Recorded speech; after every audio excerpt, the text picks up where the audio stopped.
Alright, hey you guys, it is Subaki Swag and I'm coming to you finally after long awaited anticipation and just frustration trying to catch up with this manga, because every time I caught up, more chapters came out and I just lost all motivation to even review this manga. But Tokyo Ghoul, oh my goodness, if you've seen my reviews of the anime, I told you to read the manga, and the manga is fucking awesome. If you have not caught up to it, catch up to it now, because if you don't, you will get even further behind, because they will be getting up to chapter 137 within the next month, and it's already on chapter 112. About 20 chapters, well actually 20 chapters or more have already come out this month, like the beginning of this month and the end of last month. So if you have not caught up to it already, you need to go catch up to it now, because if you don't, you will get even further behind. It'll be even harder to catch up on.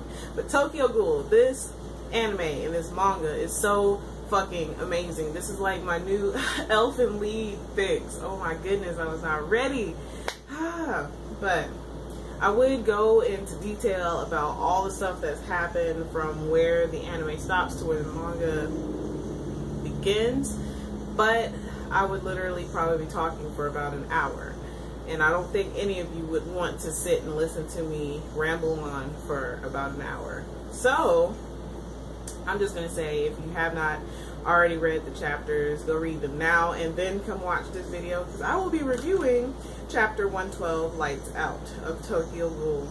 And pretty much now we're at the point, Kaneke is just so confused and he is distraught about everything that's happened, because the manager at Antiku is one of the founding members of Agori Tree, and he met Kano finally after all of this time, after struggling with all of this stuff, becoming a ghoul by his own hands, and having to fight all these people and having to get used to his body now, having to eat people and not be able to eat the things that he used to eat, and just all of this fuckery that he's had to go through because of Kano. And when he finally sees him, there's really nothing he can do. So Kaneke goes to Uta, and he asks Uta, like, what do you know about the manager? Why are all these things happening to me? I've gone through all this stuff. Why is all this bad stuff happening to me? Blah, blah, blah. Like, can you tell me anything about Yomo, and why Yomo took Rize away from the laboratory that Kano had her regenerated in? And what do you know about the manager and a founding Agori Tree and all this kind of stuff? And Uta was like, all my customers' personal information is sacred. But Uta has found like a close, I guess, bond with Kaneke now. So he sits down and he starts telling Kaneke about what it was like growing up with Yomo. So him and Yomo used to literally go at it before they even knew each other. Yomo came to the 4th ward and just started raising hell, and Uta was like the leader of the 4th ward at that time. So Uta and Yomo would literally like butt heads, and then eventually Uta got Yomo to sit down and talk to him, or Renji, and got him to sit down with him and talk to him, and they finally came to an understanding that eventually they're going to kill each other, but it would be more beneficial for both of them if they actually worked together. So they finally came to terms with actually working together with each other, and now they are trying to take out all of the doves in the that have come to the 4th ward pretty much to clean them out.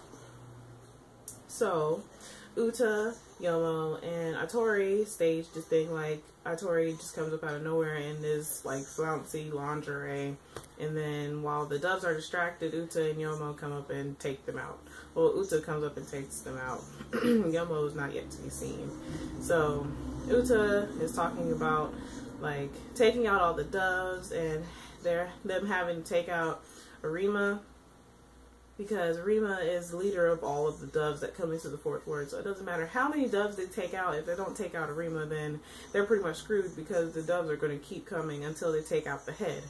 So Uta is talking to Yomo about this, and Yomo pretty much tells him that he wants to take out Arima. And we find out that the reason why Yomo is so motivated to take out Arima is because normally Yomo was never motivated to do anything.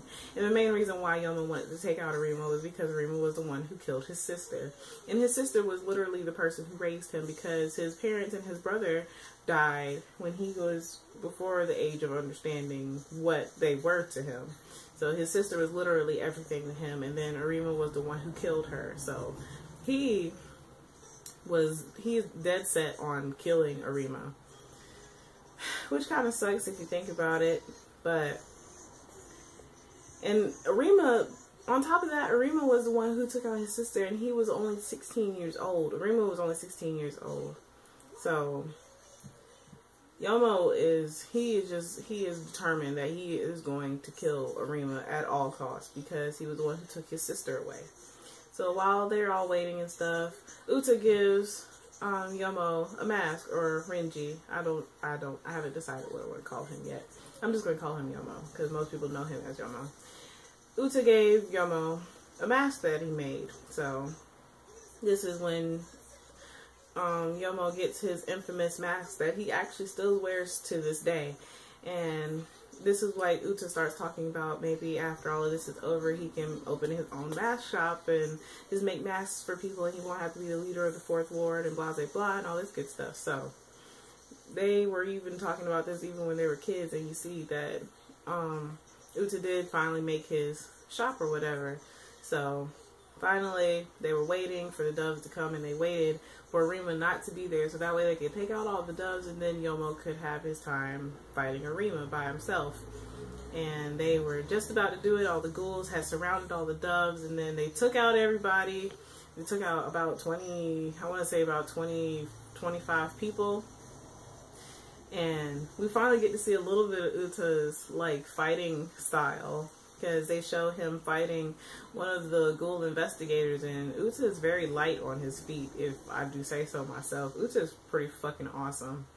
I love dude. He is probably one of my favorite characters. But they took out 25 doves, and then like Arima comes up out of nowhere, and literally as soon as Arima comes up, they show Yomo's face, and he like calls out to Arima. So things are about to get pretty fucking awesome in this manga.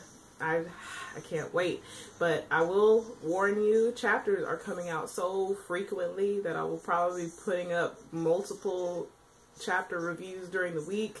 So if you are interested in reading the manga, I would suggest go reading it now and trying to catch up soon, because like I said at the beginning, so many chapters are coming out in such a short period of time, you will get very far behind if you don't catch up now. So I think I'm going to wrap this one up, because I have been rambling for quite a bit, but it's just because this anime and this manga is so fucking awesome. Oh my goodness. So, as always, for those of you who are caught up to the manga, I would love to hear what you think is going to be coming up soon. Like, how do you think the fight between Arima and Yomo is going to go? Blah, blah, blah. And as always, please remember to comment, thumbs up, and subscribe. It helps me out a lot. And this is Tsubaki Swag saying adios.